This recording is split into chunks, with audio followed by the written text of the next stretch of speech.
Eu vou anotando porque eu gosto de anotar.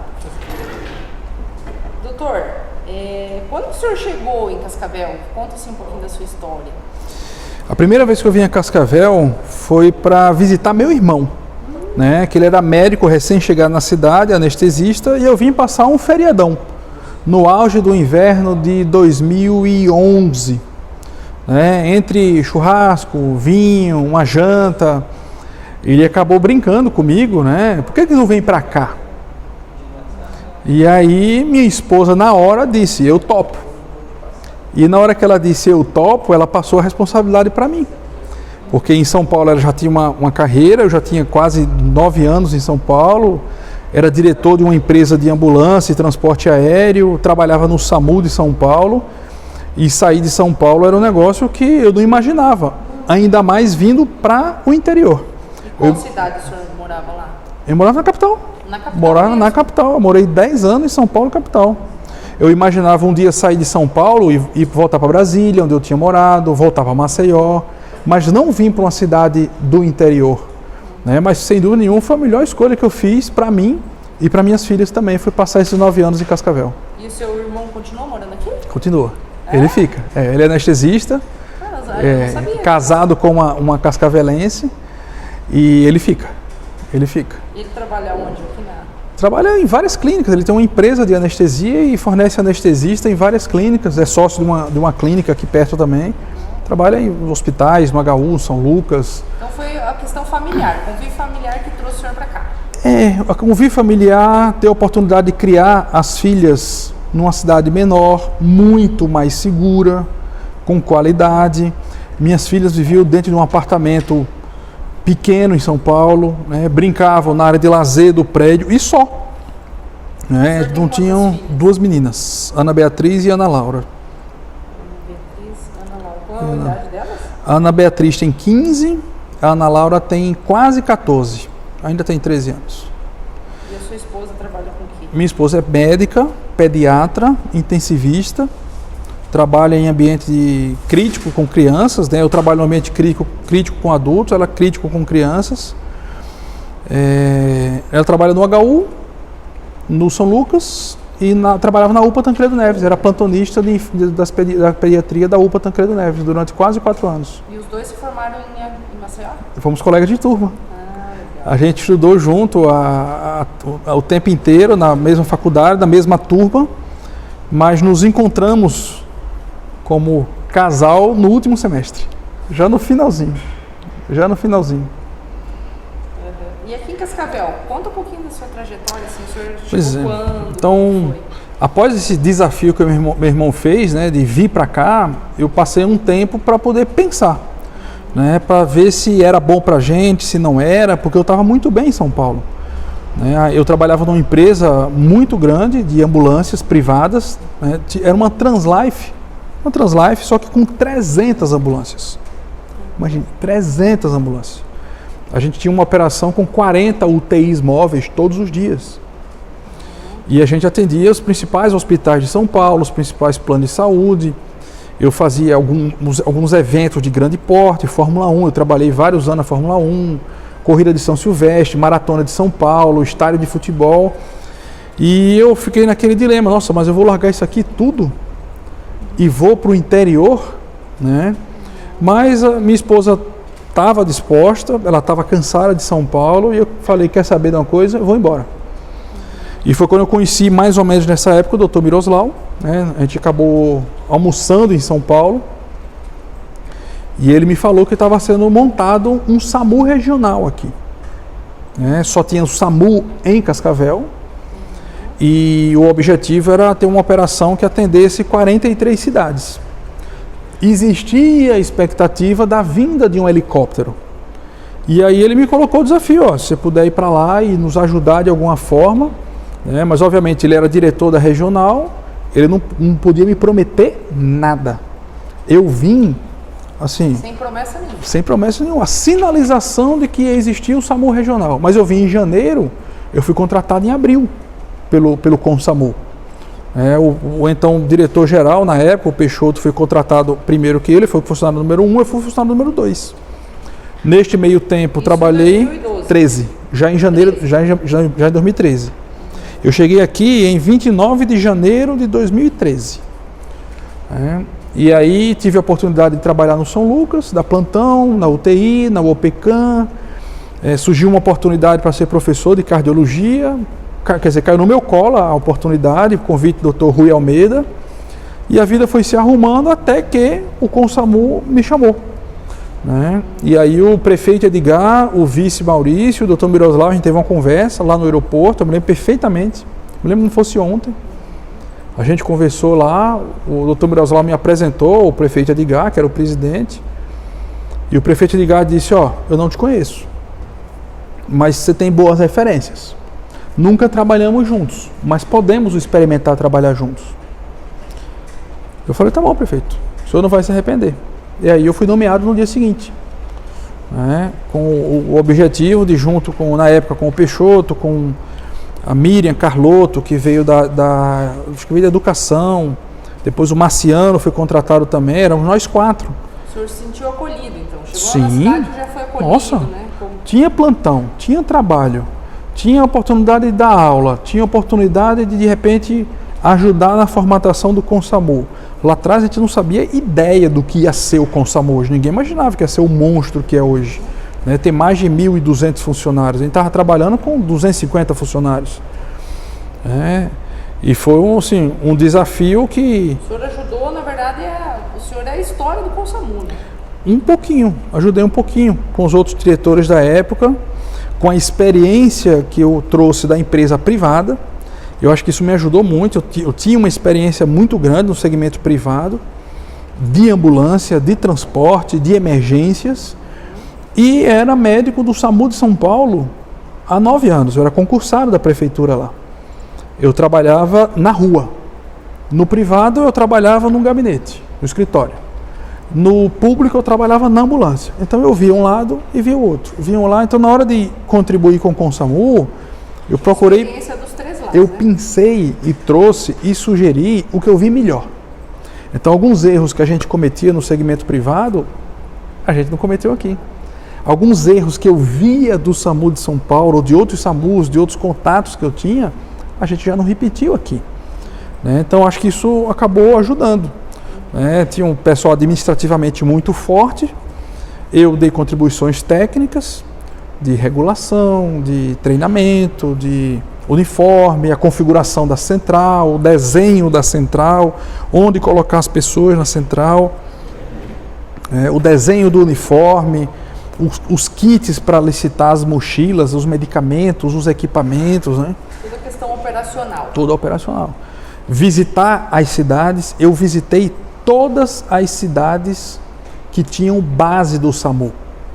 Então a gente tinha que ir na cidade, a gente tinha que conhecer a estrutura física, conhecer o secretário, dar as sugestões de melhoria. Nisso o Dr. Miroslav emprestou um carro da regional, porque a gente não tinha carro, a gente não tinha computador, a gente usou tudo pessoal. Eu usei meu computador pessoal, meu telefone pessoal, porque o Consamu não tinha, não tinha nada. Não tinha nem o primeiro real, demorou para cair. Porque precisava os municípios repassarem os créditos de cada cidade para a gente poder ter conta, ter CNPJ e o Consamu poder fazer o primeiro pagamento para nós. Isso demorou um pouco. Então teve um momento de... As ambulâncias também, né? Sim, porque algumas ambulâncias... Esse foi um dos grandes problemas, porque a gente começou a funcionar na pressão em novembro de 2013, dia 1º de novembro de 2013, contratamos, fizemos o primeiro concurso, treinamos as pessoas, mas não tinha recurso nem da União, nem do Estado. Qual que era a nossa aposta? O que ia acontecer com a gente? O que aconteceu lá em Pato Branco, no Ciruspar, que é o SAMU do Sudoeste. Eles começaram a funcionar, 3 meses depois veio o dinheiro. A gente começou a funcionar, o dinheiro veio quase 2 anos depois.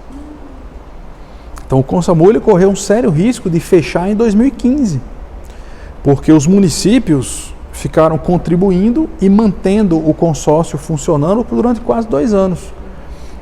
E a grande obrigação de manter o sistema funcionando é da União. Depois vem o Estado, depois vem os municípios. Mas só que teve que ser o contrário. Os municípios tiveram que contribuir bastante, injetar dinheiro para poder sustentar o consórcio, para na sequência virem as habilitações, a qualificação, e aí veio o dinheiro oficial da União e do Estado do Paraná. Mas tivemos um sério risco de fechar.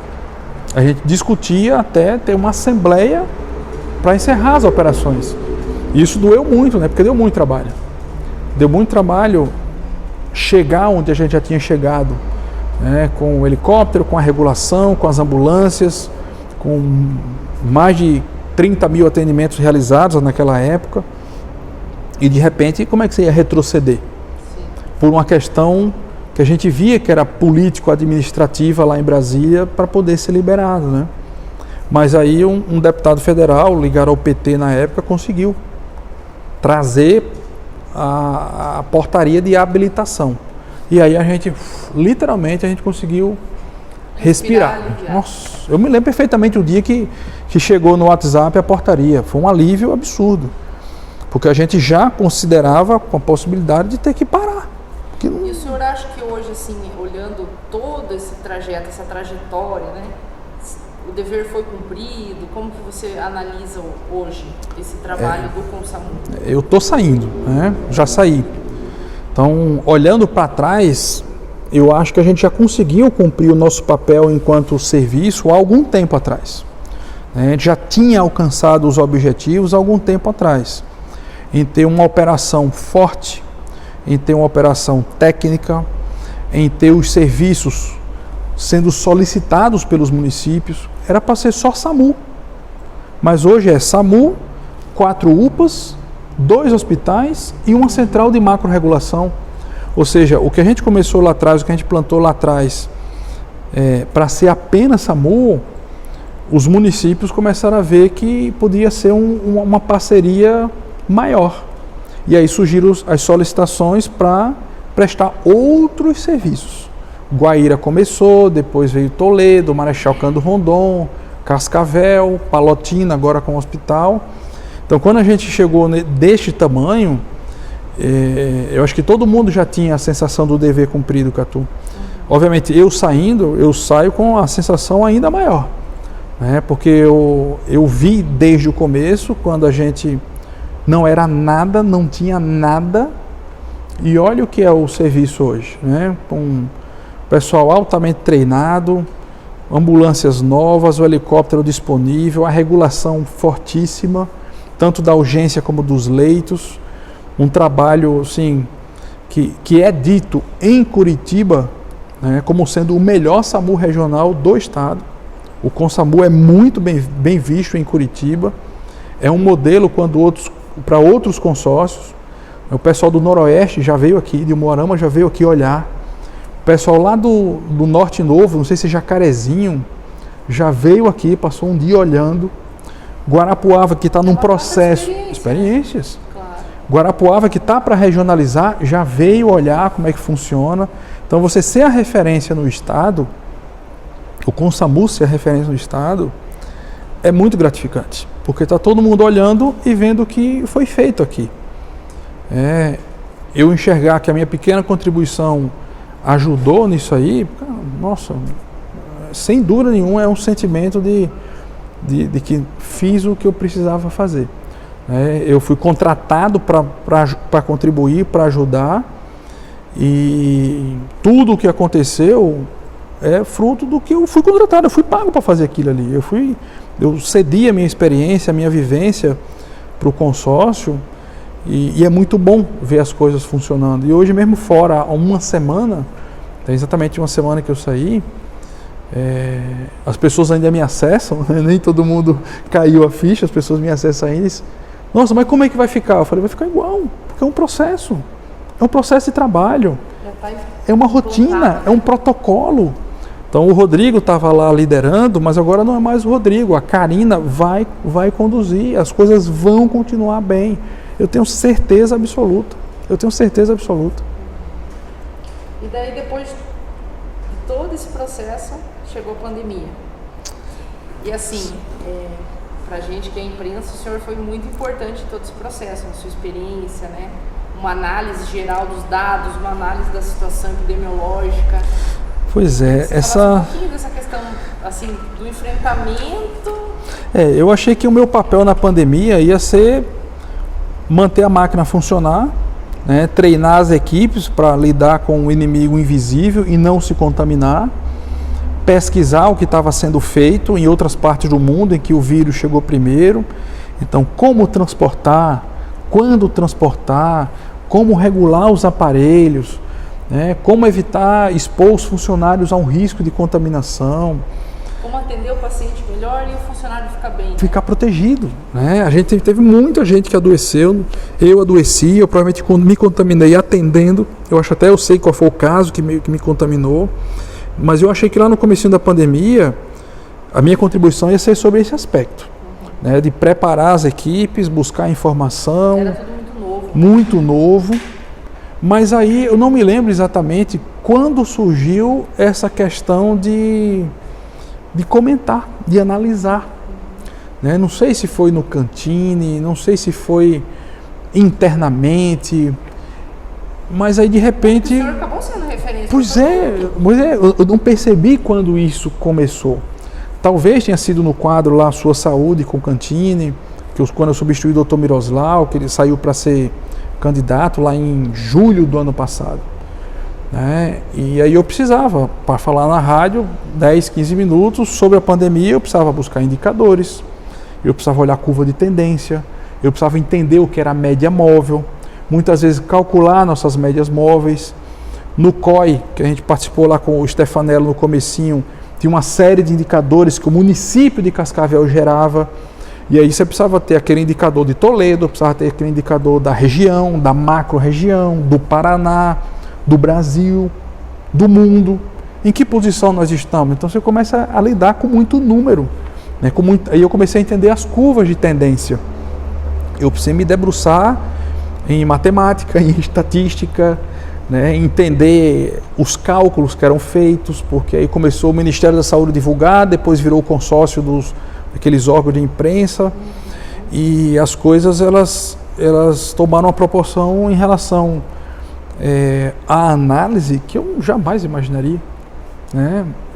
Eu acho que eu estive em todas as TVs, em todas as rádios, em todos os jornais, num curto espaço de tempo, e a imprensa me deu uma voz nesses últimos 18 meses, talvez, que eu não imaginava, né? Por conta das análises. O senhor já era conhecido, mas ficou muito mais, né? Pois é, eu já era conhecido pelo SAMU.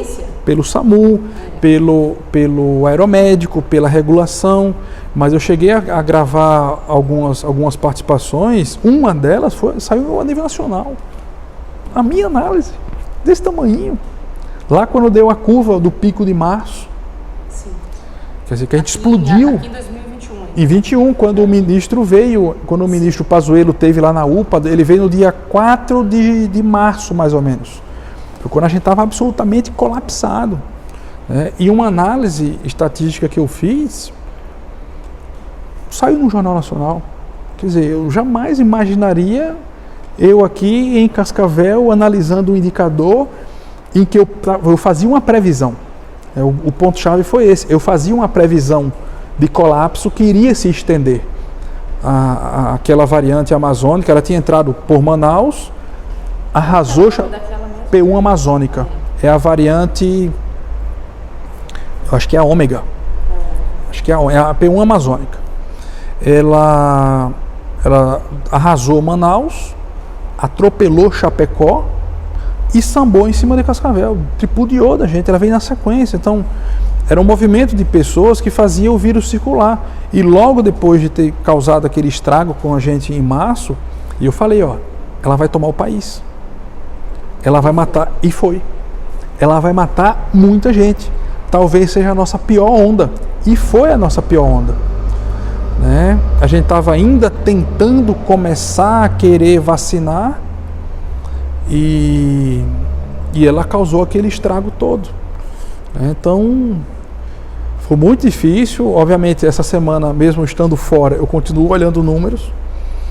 Eu estou muito preocupado com o que está acontecendo com a Europa e os Estados Unidos, porque eles estão batendo recorde de contaminação a cada dia. Contaminação, e agora começou a subir mortalidade. Casa Ômicron? Sim. Aí você começa a olhar os movimentos das curvas anteriores. Elas aconteceram da mesma forma na Europa e nos Estados Unidos 8 semanas antes de nos atingir. Eu já tinha até feito uma análise que eu não acreditava que a gente ia ter uma nova onda. Eu espero que a gente não tenha uma nova onda. Mas quando você olha o que já aconteceu, você fica com uma nova dúvida na cabeça, né? E qual que foi o pior momento, assim, para você da pandemia? O pior momento? Como uma pessoa. Foi o mês de março e abril deste ano. Porque eu já tinha adoecido, eu já tinha me vacinado, mas eu estava vendo o sistema desmoronar de uma forma em que eu tinha certeza que no dia seguinte a gente ia contar entre 10 e 20 mortos por dia aqui na cidade. Tanto que aconteceu isso, a gente chegou a contar 10 a 22 mortos, o pico foram 22, por semanas consecutivas. Eu olhava para as planilhas da central de leitos, para a tela do SAMU. Eu entubei um paciente com Covid em uma casa e levei para a UPA Brasília, e eu ocupei o último respirador da UPA Brasília. Eu ocupei o último espaço que existia na UPA Brasília. Tanto que o próximo paciente ficou na ambulância. E quando isso começa a acontecer, que o sistema ele colapsou completamente. Você começa a ver que você só vai sair daquele ciclo daqui a 8 ou 12 semanas. É o ciclo da onda. Então imaginar que a gente ia ficar com aquela extrema dificuldade por 2 a 3 meses era absolutamente assustador. E foi, né? E foi. Pois é. Passou mesmo, que ali em junho estava muito forte. Muito forte. Por isso que quando acalmou, já foi em julho. Foi quando eu consegui tirar uma semana de descanso. Foi quando eu consegui sair um pouquinho, descansar um pouquinho, porque literalmente eu estava no limite extremo. E a sua família se contaminou também? Minha esposa, eu contaminei minha esposa. Eu fui o primeiro a adoecer em casa, provavelmente num atendimento do SAMU, numa parada cardíaca de uma paciente jovem, 32 anos, atendi a parada cardíaca em domicílio, que depois ela se confirmou Covid e morreu de Covid. 2 dias depois a moça morreu. Eu reanimei em casa, levei para a UPA, depois ela foi para o retaguarda, confirmou Covid e ela morreu de Covid. E eu penso que deve ter sido aquele atendimento, porque 12 dias depois eu adoeci. Fiz um teste na segunda, na quarta eu testei minha família e minha esposa estava positiva. Minhas filhas não. Então eu levei a doença para dentro de casa. E eu estava confinado, fiquei uma semana completamente confinado. Deu medo. Medo de você não saber como a doença vai evoluir em você. E eu tive uma doença leve a moderada. Eu tive pneumonia, eu tive derrame pleural, eu tive algumas complicações leves, mas não foi uma doença lisa. A doença da minha esposa foi completamente lisa, foi completamente amena, pouquíssimos sintomas. Eu lembro que o senhor comentou comigo que depois ficou com sequelas, né? Pois é, eu tenho uma sequela que eu acho que até hoje é do Covid. É a dificuldade para dormir. Eu durmo muito mal, até hoje. Eu acordei hoje 4 horas da manhã. Pra que eu ia acordar 4 horas da manhã? Só que eu já tinha acordado às 2. Eu acordei às 2 e dormi de novo. Acordei às 4, às 4h30, às 5h10. Eu fico com um sono muito entrecortado. As coisas acalmaram, já temos aí quase 3, 4 meses de um momento muito bom. Meu telefone não toca mais de madrugada, tem vaga para todo mundo, as transferências são feitas de imediato. Então eu já não deveria estar tão tenso. Hoje a equipe profissional, assim, a equipe de médica está um pouco mais aliviada, né? Muito aliviado. Tá todo mundo. Chegou no fim do ano mais tranquilo. Muito aliviado, porque estava todo mundo muito cansado, Quase todos os médicos que eu conheço mais próximos de mim adoeceram. ou ficaram sintomáticos, tiveram que se afastar alguma vez, 1 ou 2 vezes, né? E estava todo mundo assim, muito pilhado, né? Porque imagine, você vai trabalhar no computador, tem que limpar tudo. Ambulância, tem que limpar tudo. Luva, a gente calçava 3 luvas. A limpeza São 2. ficou muito... É o macacão que é quente com 2 roupas por cima.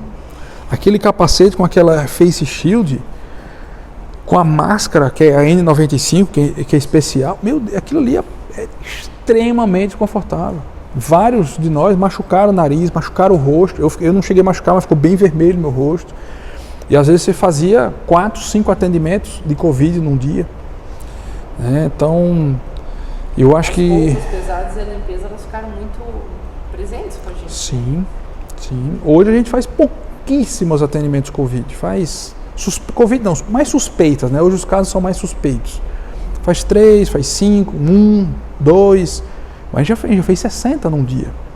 Então estava todo mundo assim, altamente tenso, altamente estressado, obviamente com medo. Você tem que respeitar o vírus. O medo é um sentimento que tem que estar perto de quem lida com essa doença. O medo e o respeito. Eu tive medo, tive respeito, mas assim como os demais profissionais de saúde, ninguém fugiu da raia. Ninguém se escondeu. Ninguém deixou de dar plantão, ou deixou de atender alguém, ou deixou de entubar alguém com medo de se contaminar. Não. O senhor perdeu alguém da família? Não perdi ninguém da família. Perdi pessoas próximas, conhecidas. Mas graças a Deus, na minha família, foram poucos contaminados. Eu diria pouquíssimos contaminados na família. Talvez o que tenha tido a evolução mais chata um pouquinho fui eu, porque tive pneumonia, tive muita febre, inflamação, mas o restante, as pessoas foram doenças leves. E por que ir embora? Por que ir embora?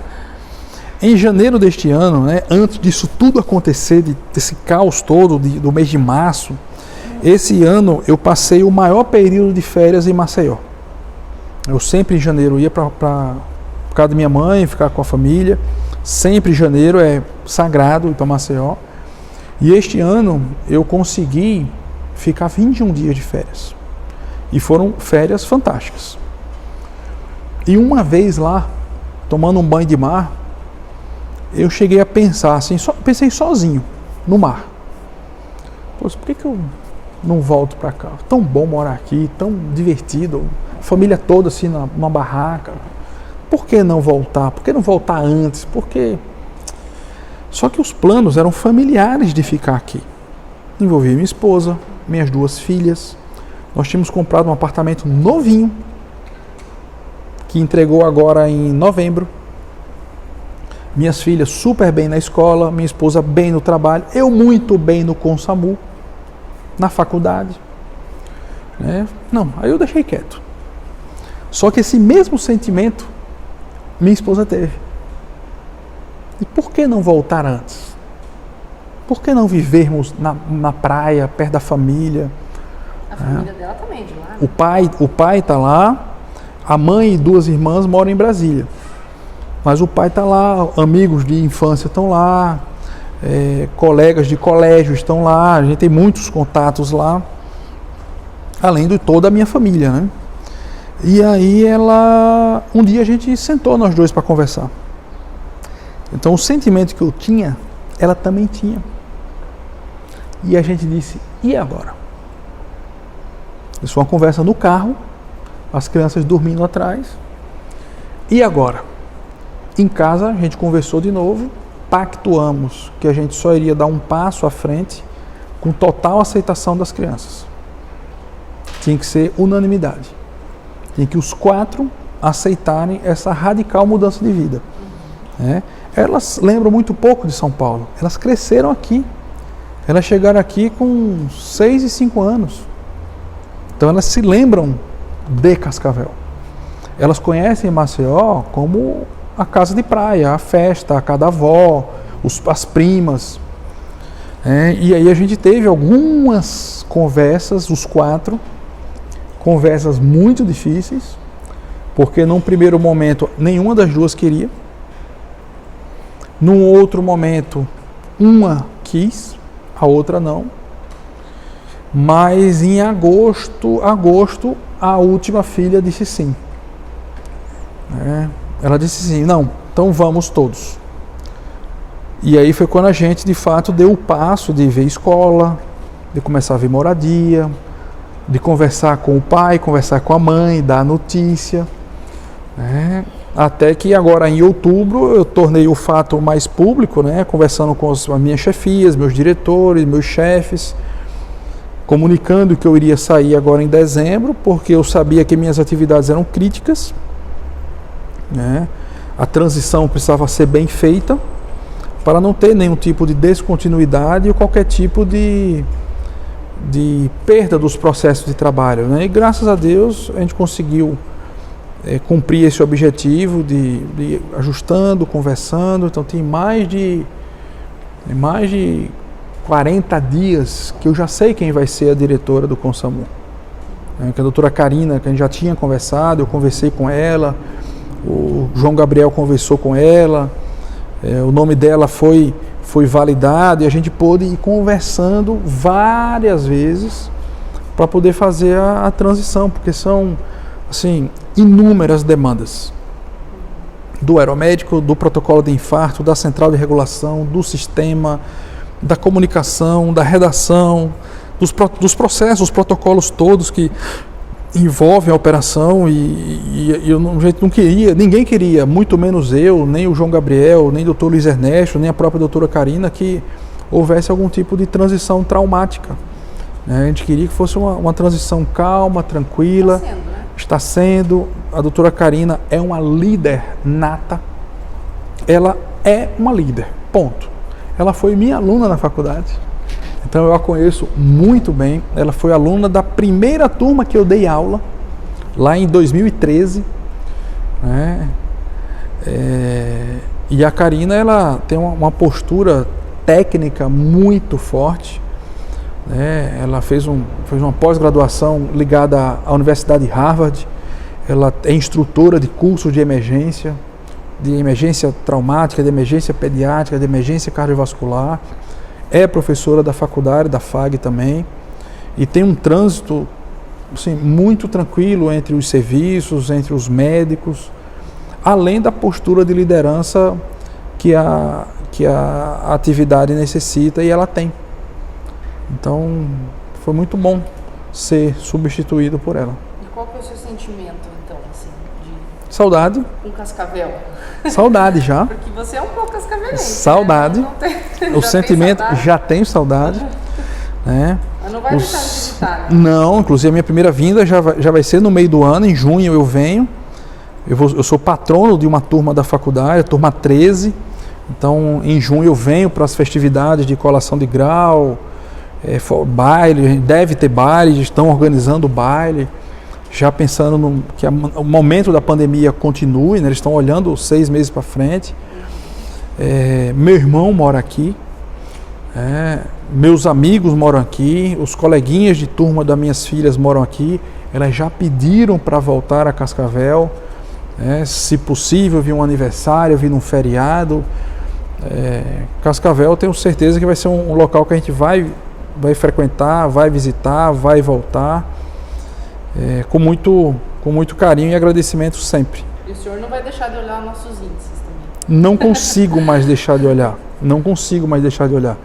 Eu sigo os índices do Estado, o boletim de leitos eu sempre recebia direto no meu celular. Agora eu já vejo quando a imprensa publica, eu já vou lá olhar. Hoje eu fui olhar se tinha alguma mudança na curva de ocupação. Então ela é estável há 12 semanas. Então eu quero ver se em algum momento essa curva continua em queda ou se ela aponta para cima. Isso é um indicador muito importante. A positivação diária de Toledo, de Cascavel, é um indicador que eu tenho que estar olhando. Já comecei há 2 meses atrás olhar os indicadores de Maceió e Alagoas também. Eu já estou olhando lá. Lá tem 1 semana que não morre ninguém. No estado. O senhor vai trabalhar onde lá? Não sei. Não sabe? Não sei. Não tenho emprego. Não? Não. Eu não tenho emprego. E a sua esposa também ou não? Também. Ela também não tem emprego. A decisão, Catu, foi voltar. né? E eu me prometi que pela primeira vez depois de 16 anos eu ia ter férias de verdade. Porque veja bem, quando eu estava de férias da empresa em São Paulo, o telefone tocava, o e-mail chegava. Quando eu estava de férias aqui do Consamu, eu deixava o Dr. José Luiz à frente do grupo, outro médico ali à frente do grupo, mas o telefone tocava. Eu estava acessível. Agora, até o dia 1º de fevereiro, eu não tenho compromisso nenhum com ninguém. Eu vou tirar férias, de verdade. Eu vou tirar 40 dias de férias de verdade depois de 16 anos. Porque eu assumi a minha primeira coordenação em São Paulo em 2005. 16 anos. 16 anos. Vai para 17, né? Vai para 17. Você se formou na Universidade Federal de Alagoas. Na Universidade Federal de Alagoas, com sede lá em Maceió. Então, eu já mandei algumas sondagens para ver oportunidade no SAMU. Eu quero voltar a trabalhar no SAMU. Quando eu vejo aquele uniforme, eu me sinto bem dentro dele. Aquela bota aperta o dedão, o macacão é quente pra caramba, mas é onde eu me sinto bem. Eu já uso o macacão do SAMU desde 2004, vai fazer 18 anos que eu sou samuzeiro. Então eu estou namorando alguma oportunidade no SAMU de Alagoas, né? Lá um SAMU estadual.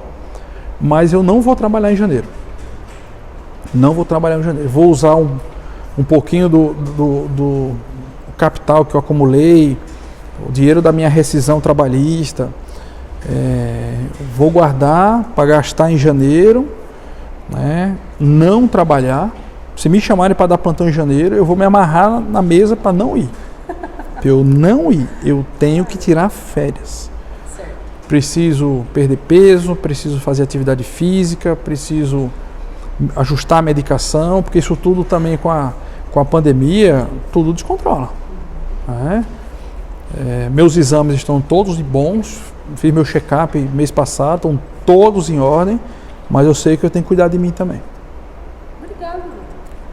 Muito obrigada. Gostou? Ficou bom? Ficou ótimo. Foi um ótimo papo, né, Paulo? Eu tenho 2 Paulo aqui, ó.